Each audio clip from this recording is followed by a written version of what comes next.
So starting back with Windbreaker, we left off with Kaji punching Sakura because Sakura wanted to fight the main bad guy himself, and Kaji was like, no, you need to focus on these small fights down here and then work your way up. So Kaji took over fighting the slick back hair dude, and I found out what his name was. It's Notori. So Notori starts off by talking about fear and how no one would approach him because he's the strongest and the weak people don't stand a chance at all. But I find it ironic that Kaji is the one who approached him. Kaji is stronger than Notori, but Notori doesn't know that yet. So then Notori goes on this rampage talking about how he's going to bring the beast out of Kaji. No one knows Kaji as well as him, and he's going to capture Kaji's aggressiveness and his strength with fear, which I do like those metaphors and analogies that Notori used. So in this episode, just to start off, we're switching between all the fights. So I'm gonna be switching through all the fights. So this next fight is Sakura. So Sakura's throwing nasty punches at people, and then Sakura is taking down 2, 3, 4 people by himself.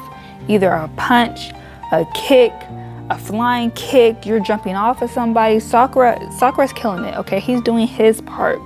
And another fight is the little white haired dude who is fighting not Baji. That's so disrespectful, me calling him Baji. Not Baji, the one with the long black hair. He was fighting him, and that fight was actually kind of interesting.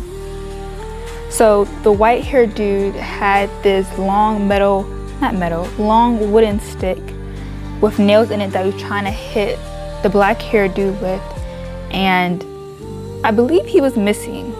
But black haired dude was also missing because little white haired dude is smaller than him.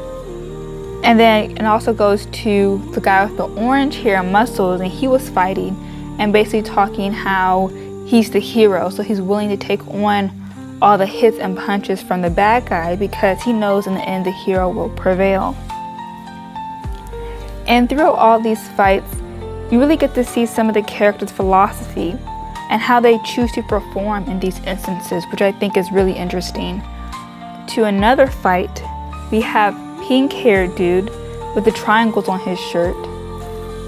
He was fighting some knucklehead who was talking about basically because of the way pink-haired guy looks, he can never be strong, and why would you even come out looking like that? And that's why the weak people are below me, the strong ones, and you guys have no say, and yada yada yada.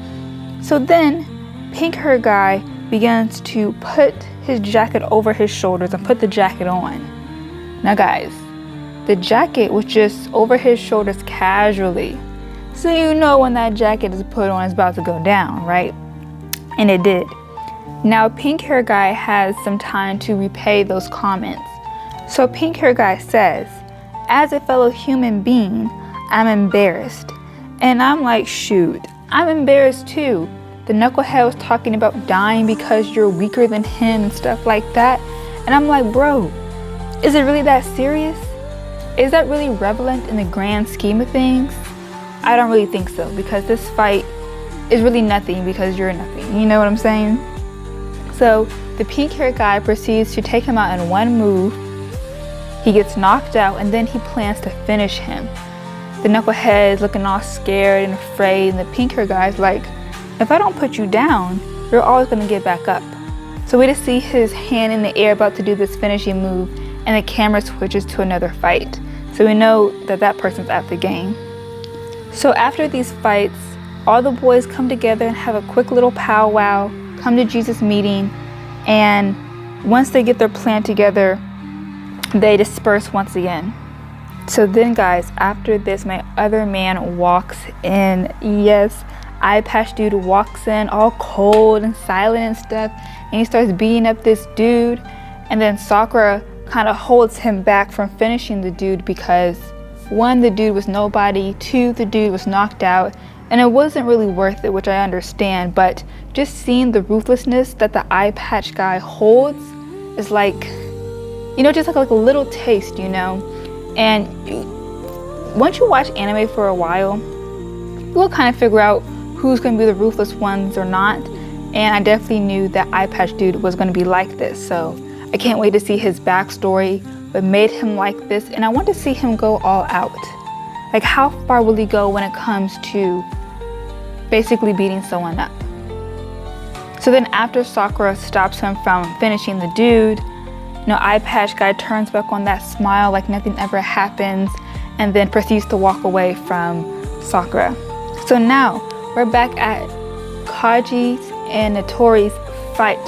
Oh my gosh, guys, this fight was moving so fast. My eyes could not leave the screen. I was mesmerized. I couldn't even really think.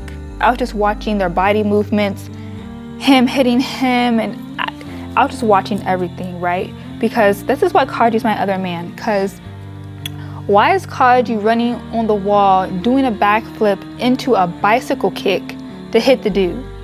Like, come on, who could really do that besides Kaji? Or even maybe Sakura, but like, who's really on his level? Nobody. Not Notori, as you see. So as we're getting all hype and they're doing cool tricks and stuff, there is a little bit of backstory about Kaji and how when people would mess with him or bully him, a beast inside of him would explode and eventually hurt everyone around him. And that is the type of power Notori wants to control. And really, he calls himself a beast, a monster, that he goes berserk, but really that's just your protective mechanism. If kids are bullying you, of course you're gonna go berserk. Of course you're gonna hit them back. It takes a lot of people to even hit a person, let alone injure everybody. So I think that's all right. If you're going berserk, if you're a beast, that's not a bad thing. Who said that's a bad thing? Maybe the bullies shouldn't have been hitting you in the first place, maybe that's their problem. But after this backstory, Kaji then says this line: "Your ladder doesn't look like mine, but you should still be at the bottom wrong." And I'm like, you snapping, Kaji, because that makes perfect sense. Notori is not the strongest person there, and he's also not the best. He's really, kind of like a trash bag, really. And Notori sees himself at the top, but really compared to Kaji and the people Kaji knows, Notori would be on the bottom. He would be the weak one, listening to the stronger people. So then he puts in another lollipop. Guys, there's only certain things in anime how you know someone's about to go berserk. And then it got 10 times better. Kaji starts jumping on top of rails, and then he turns into Simone Biles. He's hitting backflips and cartwheels on top of this rail, and he never falls off. And then he jumps onto this chain that's hanging from the ceiling, does a full circle, comes back and kicks Notori, and oh my god, who is doing that? What human is doing this? No one is doing this. So then Kaji and Notori go blow for blow, fighting each other, and then Notori gets a good one on him and pushes Kaji back. Because of this, Notori then begins to beat him with that ugly bat of his and kick him and say all these nasty things about him, and I'm just like, I can't take it. Why are you hurting him? Is it really that serious? So once he's beating him and kicking him, he finally draws blood, and that's when Kaji gets up like an animal on all fours with white eyes, ready to pounce, and begins punching and starts punching Notori without hesitation, back and forth, 1, 2, 3, 4, until Notori is knocked out. And like how most crazy people are, once they get beat up by someone stronger, they're smiling. Notori was smiling, of course. So basically they won this battle against Kyo. Woo! They won. So then Anzai, the guy who got knocked out by the stairs, wakes up from his So Anzai, the guy who got knocked out by the stairs, wakes up, and of course the gang is surrounding him. The Bowfriend gang is surrounding him. And then of course they start talking or whatever, and you could just tell it's going to be some My Little Pony, friendship is magic, boys love type of timing. Here we are. And Nagato basically comes over and confesses that he didn't understand why Anzai came to save him. And that's really a valid question, because I wouldn't save you. Honestly, like after all the things you have done and the choices you have made, there's nothing I could do to save you really. You have to save yourself. You have to win it for yourself. You have to get stronger and put your boundaries up for yourself. So instead of Anze answering this question, Sakura answers and says some lovey-dovey stuff. And then Kaji says some lovey-dovey stuff. And then that's the end of the episode. So based on where we are at the end of the episode, I could tell next episode is going to be some more lovey-dovey stuff. But that's alright. I'm pretty satisfied with this episode. I love Kaji's fight.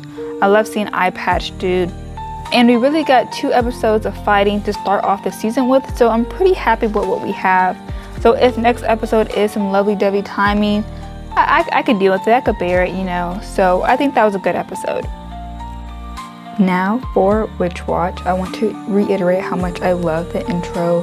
I like the lyrics, the colors, the energy it brings, and the song definitely has the personality of this show, which I like. And I like seeing all the characters together too. And I also just noticed that she has a bell around her neck like a cat, which I think is interesting because most witches, or like the stereotypical witch, has a black cat, and they usually have a bell around their neck. So for her to have a bell around her neck is pretty interesting and also signifying that she is a witch. And I also realized that I'm now watching the English dub, and I really don't like her voice too much. It's very squeaky, it's very like that very soft type of voice, but I could tell like I'm not gonna like it too much because she sounds like more stupid, or she sounds more gullible or something, and I don't like it, so I might just switch back to subtitles. So Morihito's dad tells him that a disaster is going to happen towards Nico in the next year, but seeing the way that the show is operated, it's probably not going to be too serious. It's probably not going to be life or death. It's probably just going to be, oh, Nico forgot her lunch at home, or Nico had to go to Australia to do something, but it's not going to be too serious, I don't think. So then we're in the classroom and we meet the cool manga-loving teacher. Even though I'm a teacher and an adult, I can still love manga and watch anime. And we've seen a couple references to other manga and anime. When she was speaking, we've seen the Psyche K reference. She had a Fruits Basket reference, a Dragon Ball Z reference, maybe even a Demon Slayer reference. So I like how this show is pulling from other shows and other kind of shows similar to it. Like Psyche K is like a comedic show, and Witch Watch is similar to that. So Morihito tells Nico that she does not need to reveal herself as a witch to her classmates because of the witch trials, how people feel about magic and witchcraft, and that she does not know these people, which is very valid. I agree 100%. But I don't know, the way Nico kind of thinks is kind of like backwards, so she might reveal herself. We'll see. So Nico's off looking at Morihito write something on a paper, and then his eraser breaks, and she's like, oh my gosh, I gotta help him fix his eraser to like better help him do whatever he's doing. Even though beforehand Morihito said, do not cast any magic, don't tell people you're a witch, don't let them know. So she cast this spell. It's like an enlarging spell to make the eraser bigger so he could use it. But she ended up missing and hitting his little triangle thing on his head. And I hate these things, by the way, like I just can't stand them. On the top of the head, on the side of the head, and the front of the face, can't stand it. But the little triangle pokey thing, like almost like a horn, because he's an Oni, almost like a horn. The horn on his head gets real long and wispy. Only she sees it because everyone's doing class introduction, so only she sees it. But I also like how the teacher sees it and she mentions, oh my god, is that Gon Freaks? And she pulls out the Gon reference, so I thought was really cool. So, and with that, this anime has a lot of pop culture in it, which I do like. So because the giant wispy thing is like so obvious, Nico's freaking out how to fix it. And she casts a spell again, but this time she misses and hits his head. So now his head is huge, it's large, and somehow he doesn't notice that his head is like inflated. His head is inflated. And I'm like, oh my God, this is kind of stupid, because he said not to do this and she's still doing it. So okay, now she has to fix his enlarged head. So guess what she does? She casts another spell, and of course she still misses, and now she hits his arm. Now he does notice that she cast a spell because his arm is humongous. It's a Hulk arm now. And it's also his turn to introduce himself to the class. So Morihito's over here stressing out, then decides to get up and introduce himself. But it's like, I don't think Morihito should have to stress or worry or go through all these motions just because she can't follow directions. So he wants her to cast a spell again to make his arm normal size. Fair, right?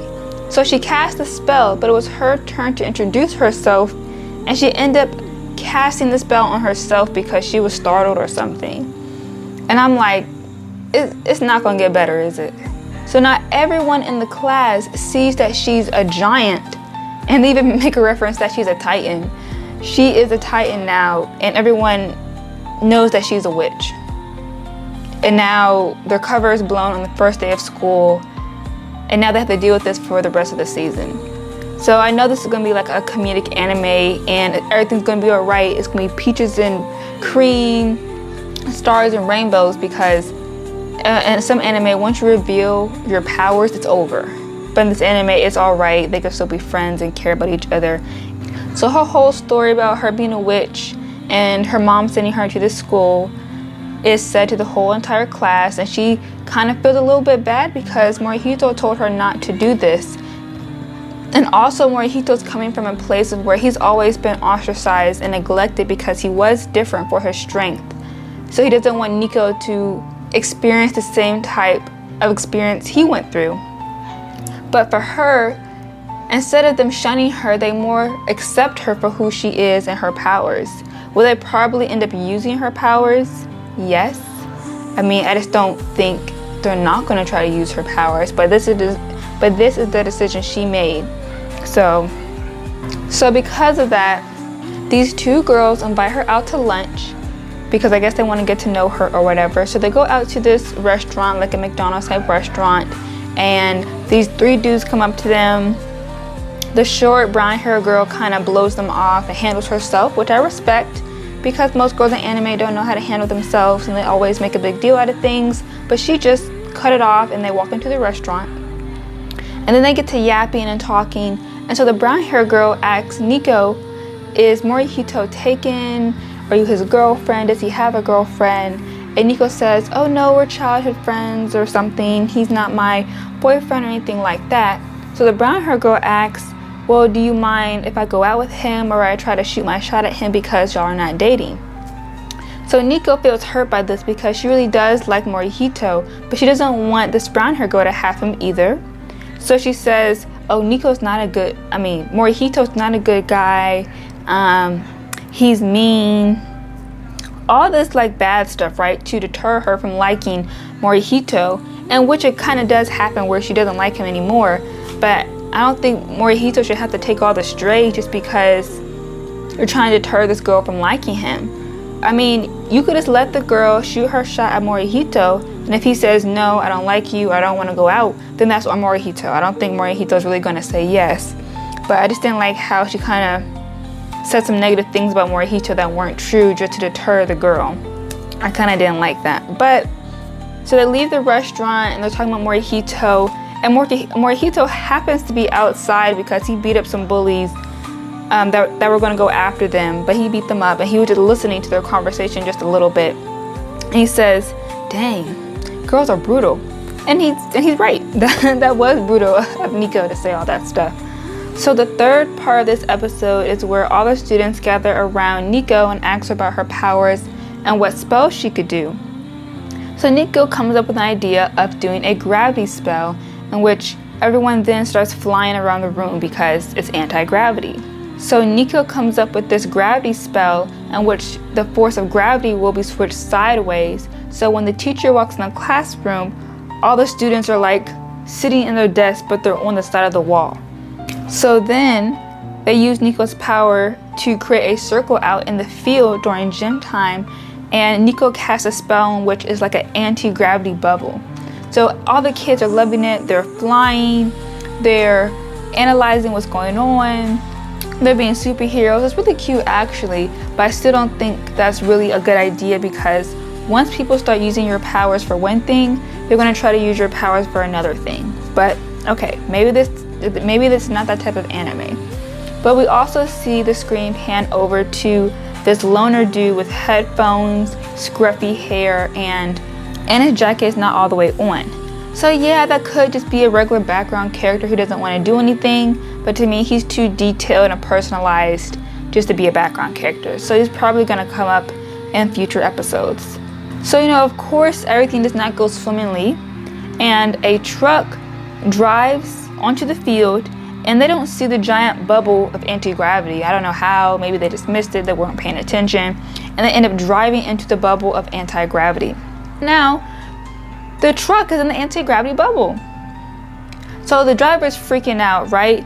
And the truck ends up making its way through the bubble and exiting the bubble, and then it's falling towards the ground. And then before you know it, all you see is that the truck did not hit the ground. Because who caught it? Morihito caught it. Yes, with that Oni strength, he caught it and saved the day. But at the same time, he revealed to everyone that he's not human.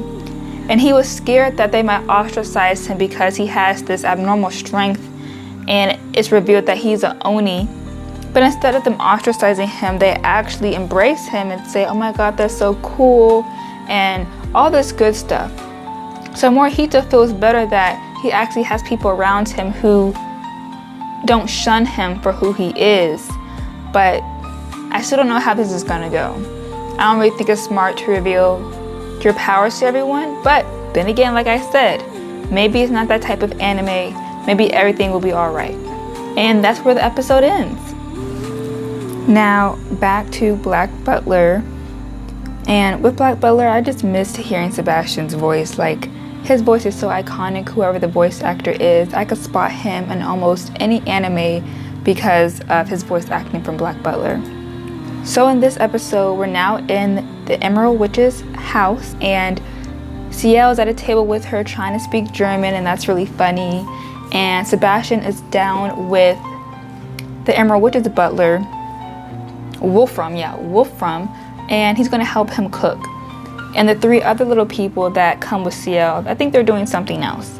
But Ciel talks about the Chinese practice of wrapping one's feet, usually women's feet, to make sure they are tiny and small.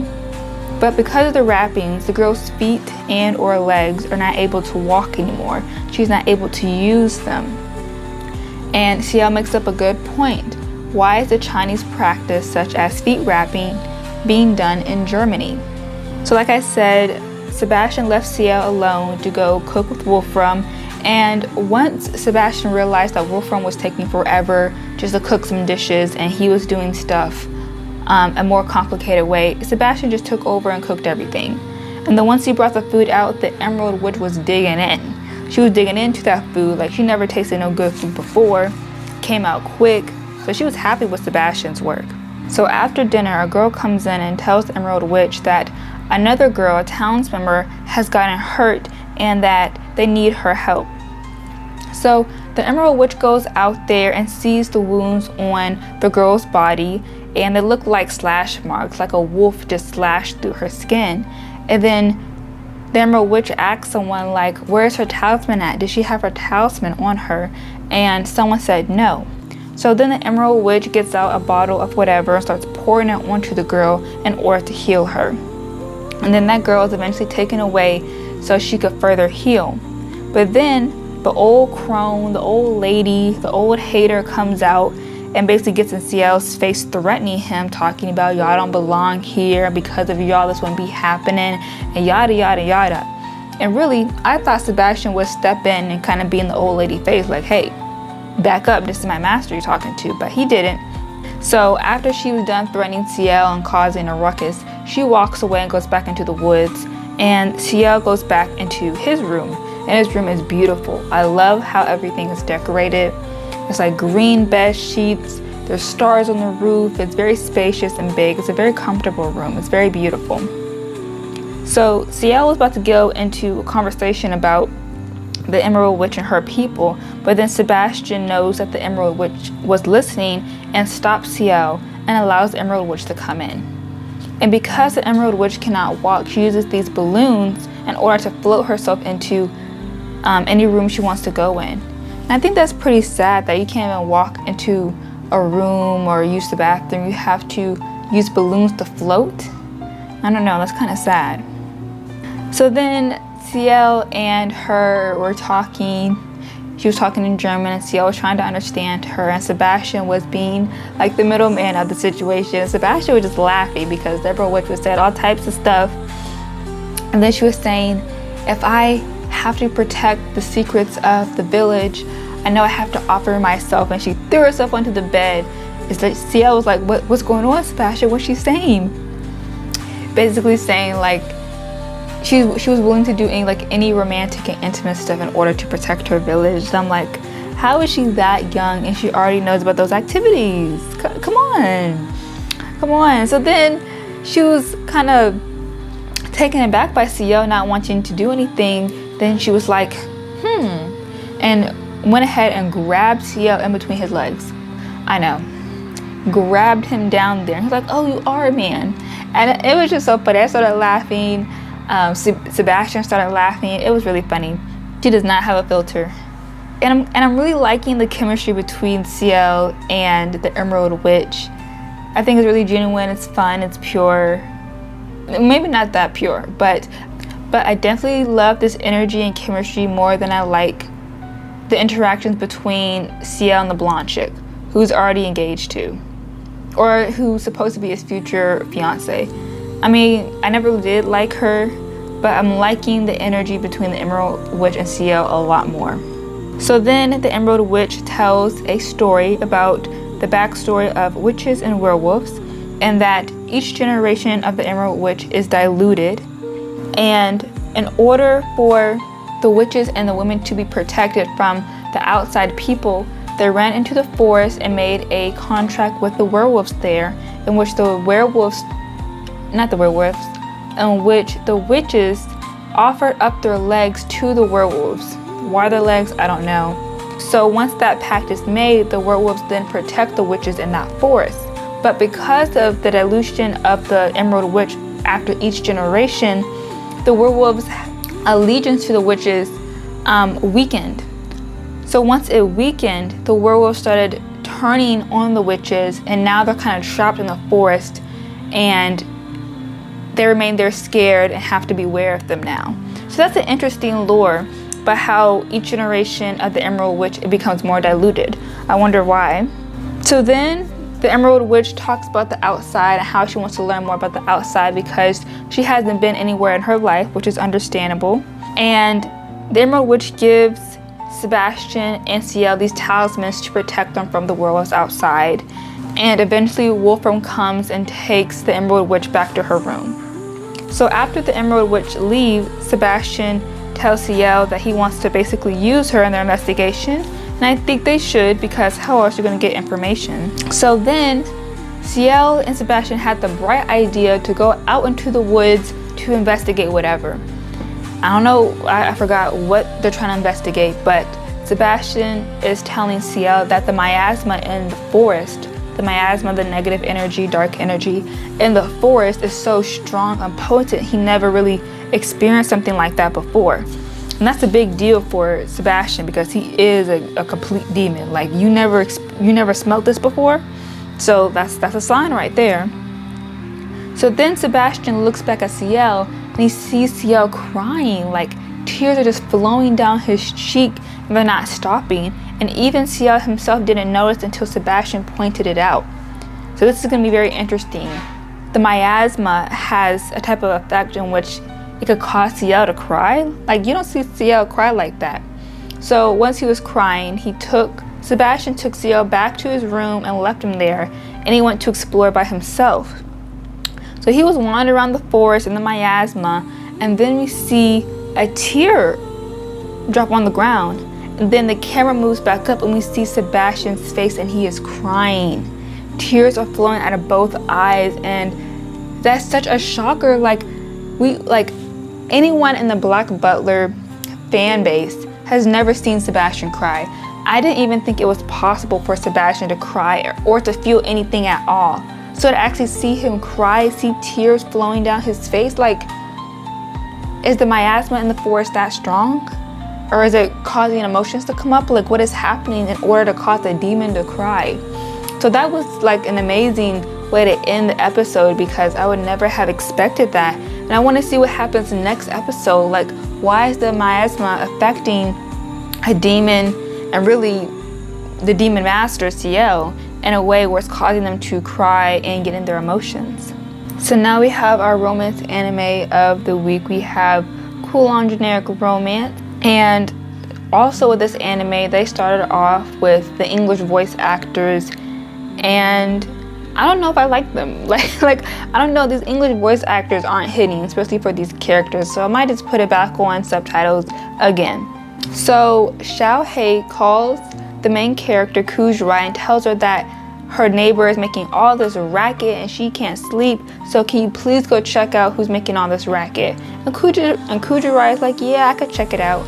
So she goes to go check it out. And she knocks on the door, and the person answers, and all these stuffed animals just pop out. And they're stuffed animals of the icon or drawing in the song. So I believe these stuffed animals are important. And this blonde-haired girl comes out and says, oh, hey, I'm sorry. Didn't mean for all the racket. I had to get these orders done. Why don't you come in and have some tea? So then, now they're in blonde-haired girl's house having tea. And for some reason, Kujirai is bringing up all her business.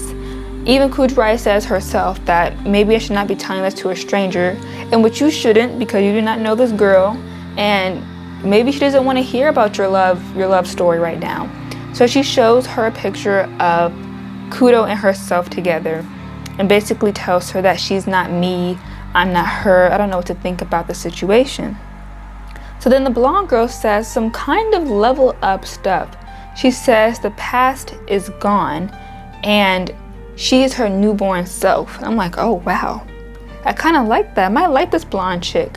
And she tells Kujirai that she has plastic surgery from the top of her head to the bottom of her toe because she wanted to be a new person, and her old self is gone. So anything that is in her reality now is her new life, which makes perfect sense.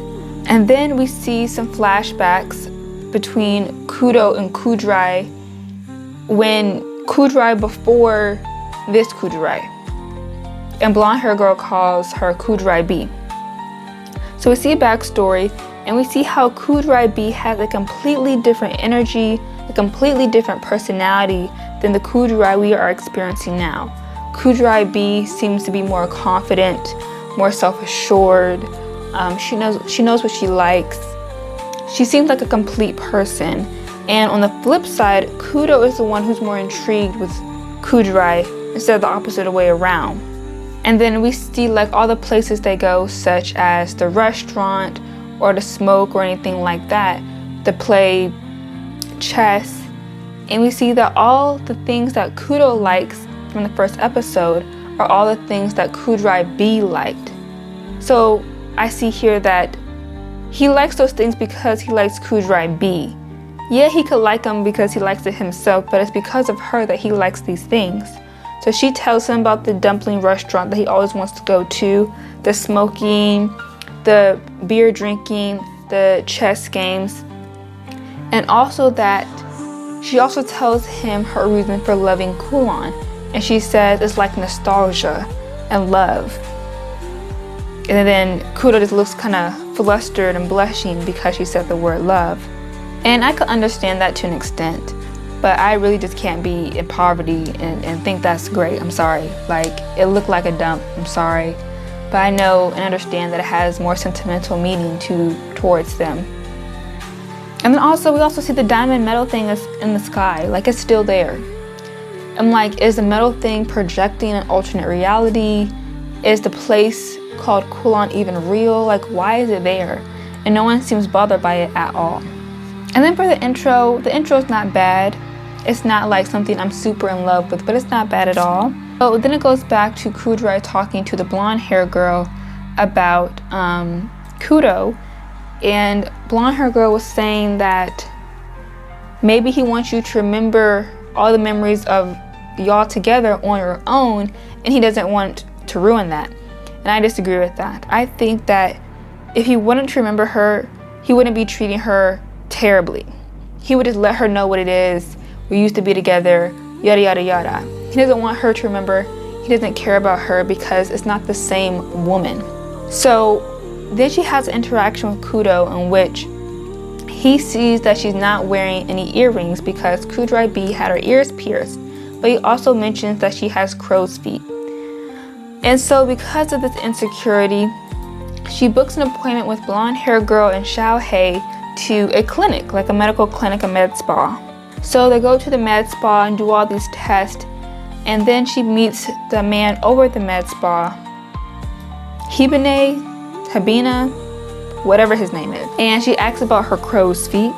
So once they come out of the clinic, they walk past the goldfish tea house, they go in there for whatever, and they come back out.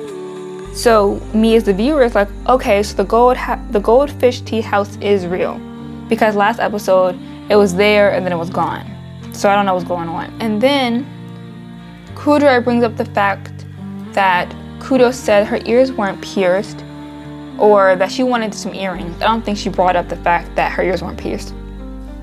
Kudrai brings up that she wanted some earrings because they see some earrings at this vendor. And I believe the blonde hair girl knows why she's looking at earrings, because she sees Kudrai's face and it's just like she had a revelation. So blonde hair girl goes ahead and helping her in her delusion and picks out these pretty earrings that look like the same earrings Kudrai B wore in the photo. I don't know why Kudrai is trying to become a woman and a person she is not, but okay, we're only on episode 2. She's still, I guess, developing her sense of self. So she goes back to work, and Kudo sees her and sees the earrings and how she looks just like Kudrai B. So he walks up to her, almost like entranced by her, thinking that she's the same person. But Kudrai says, oh no, my ears aren't pierced, these are just clip-ons. I wanted something different. And then Kudrai looks up and sees Kudo's face, and the camera didn't even show what his eyes looked like.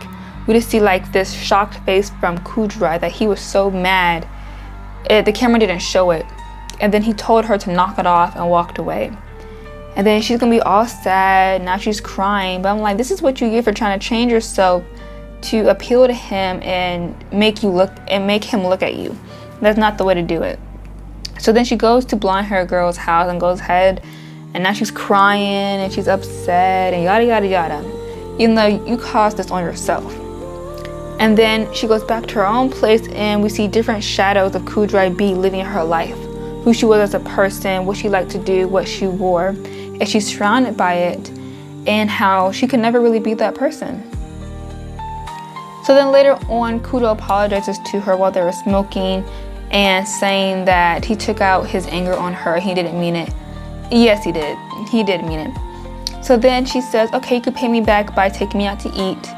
And they go to the place where they serve lemon chicken that she loves. And I'm surprised he even took her there, honestly, because he didn't take her to the last place. But I guess this time he took her to the place she wanted to go to because he felt guilty.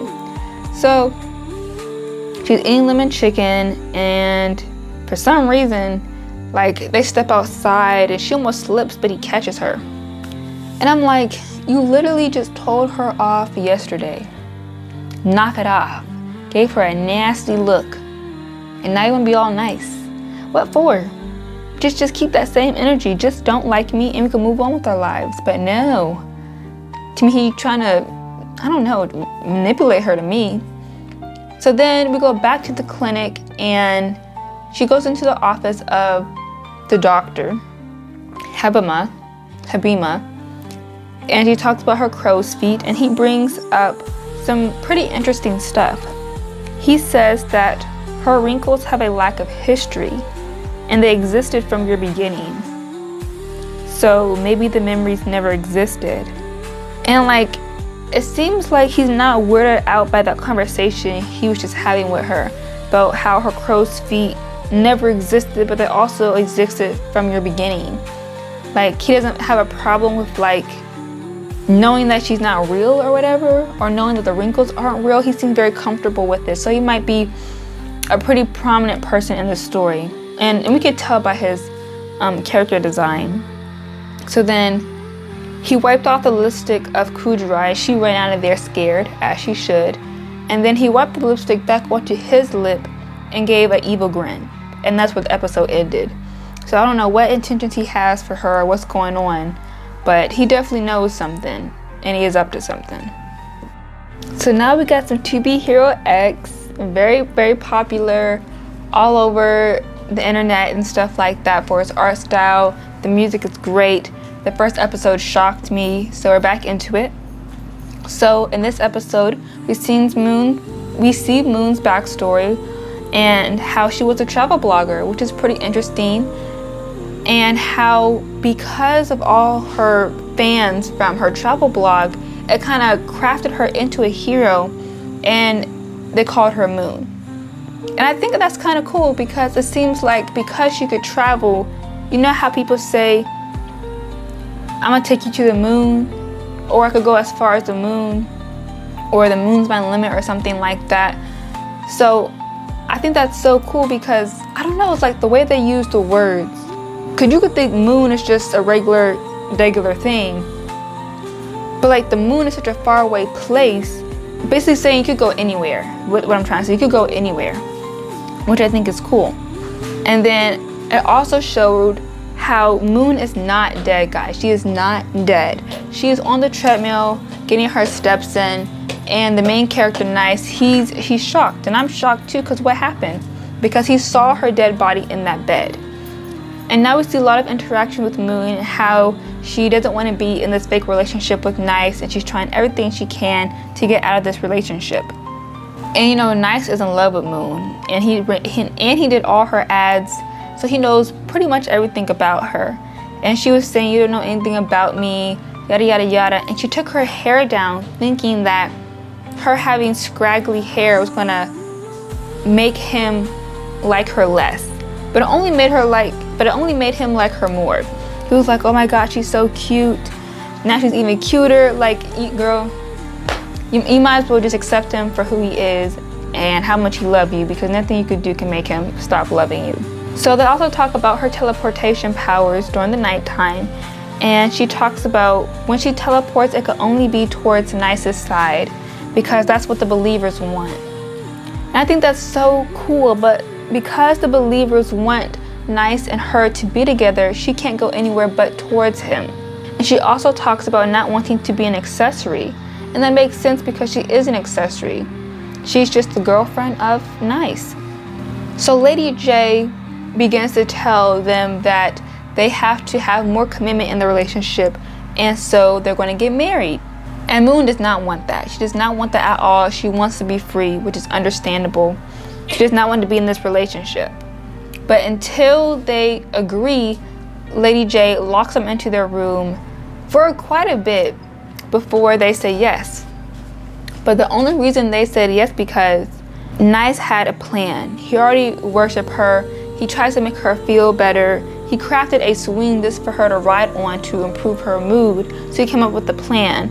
And the plan is to have some outside force break them up. I didn't know they were going to try to kill her, but break them up / kill her in order for her to be free. And so that's what they plan to do. So at this fake wedding ceremony, they're at the altar about to say I do when Rek, Nice's enemy, comes into the picture to try to split them up. So because Rek is Nice's nemesis, they begin to fight, and the whole crowd is watching this fight. And so we're just thinking this is a regular fight. They're just fighting for basically the eye of the public. But Rek is talking about, you didn't answer my calls, what's wrong, what's going on? And Nice is confused by what he's saying because he doesn't know what he's talking about.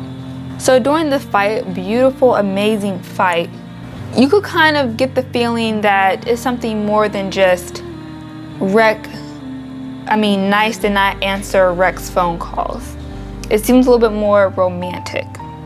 So I think they're like secretly dating or something. And that's so funny how they were dating, but Rex was the bad guy and Nice was a good guy. So in the show, it reveals that they're best friends. Okay, sure, whatever. They're best friends, and Nice was becoming more popular. And once Nice became more popular, the company didn't really have any use for Rex anymore. So he was more on the back burner. And also, the Nice that he was dating, or that he was in love with, he died already. Remember in the first episode, he unalived himself. So the Nice that Rex is talking to now is Ling Ling, a totally different person. And it's kind of sad because the previous Nice didn't tell Rex anything about how he was feeling or wanting to leave, or that he was going to unalive himself. And now Rex is just burdened with these feelings, and he's taking it out in this fight. Like I said, gorgeous, beautiful fight. Moon is trying to help in the fight, but it's really between Nice and Rex. So during this fight, when I said Moon was trying to help, so Moon ended up taking a hit for Nice, and she falls in the air, and Nice catches her, and they have this nice long conversation about how grateful she is to him. And it's very cute, it's very cinematic, the posing is great. And I'm over here really thinking that she was dead, but this is all part of the plan. This is all part of the plan, and once the public finds out that Moon died and they held her funeral, Nice tells her fans, the audience, the people to let her rest in peace and to set her free and let her soul wander off. And because of that, the people's wishes all together was able to free her, literally. So now she could basically teleport anywhere she wants to go. How she could only teleport by Nice's side, she can now be free and teleport anywhere and go on a vacation. And I think that's so cool how those dynamics are flipped, basically two sides of the same coin, and how the show wrote everything so well where they fitted that one very important arc or piece of the story into one episode. I think that's really good. And so when Moon is about to leave, and she talks about how she wanted to travel and stuff like that, she asks him, "What do you want, Nice?" And then the TV behind him says, "Oh, Nice went up the hero ranking." And so she thinks, oh, he wants to be higher on the hero ranking list, even though he never got a chance to answer. So once she says that, she goes ahead and walks away into the portal. And I'm like, why couldn't she have waited a little bit longer for him to actually answer? He didn't even get to say anything. He really wanted to be with you, not really go up the hero rankings, but okay, we're going on misunderstandings. So once she leaves, she also leaves behind her teleportation gun, so she can't really go anywhere else after that. And it's almost saying that she's not coming back either. She's not going anywhere, but she also can't escape wherever she's at. So then at the end of the episode, we have the eye dude from the previous episode. He's over here hating, reading the comments, and being mad about whatever. And so these ball things come to him, and this entity comes to him saying that you can become more powerful through fear, and you can only get this power if you accept it. And which he does, he accepts it, and he becomes the God's Eye. I think it was the God's Eye. So that's it for week 2. I'll see you guys for week 3.